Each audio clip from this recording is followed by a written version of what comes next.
Mungkin untuk berbuka tahun ni korang belum pernah lagi buat menu ni memang berselera, lagi-lagi kalau makan dengan nasi ataupun roti canai. So resepi untuk hari ni kita nak buat kambing kuzi. Jadi jom kita start.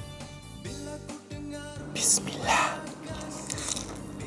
First kita perlukan setengah kilo kambing yang dah empuk dengan bahan kisar. Ni korang boleh tengok kat caption. And then untuk bagi resepi ni lagi mudah dan sedap, kita nak guna rempah dari Faiza ni je. Satu jenama 1000 rasa. Memang ada macam-macam jenis rempah. Cuma hari ni kita nak pakai yang rempah kuzi ni. Kemudian boleh masukkan dalam 2 sudu macam tu. And then gaulkan bagi sekata. Dan boleh goreng je dalam minyak yang panas sampailah dia masak dan garing-garing sikit macam ni. Dan boleh kita tepikan dulu. Next boleh guna minyak yang sama. Tumiskan bawang merah, bawang putih, halia dengan rempah 3 sekawan ni. Lepas tu bila dah layu boleh masukkan 2 sudu tomato puri dengan 2 sudu rempah kuzi Faiza. Masakkan sekejap sebelum kita nak masukkan air rebusan kambing, bawang goreng yang kita dah blend macam ni sekali dengan kambing sekali. Lepas tu bila dah sekata boleh masukkan setengah cawan susu cair, kacang gajus, kismis, bawang goreng dan perasakan dengan garam sikit. Boleh kacau-kacau dan masakkan sekejap dan dah siap kambing kuzi kita hari ni. Untuk bagi lagi cantik tu korang boleh garnishkan dengan daun ketumbar sikit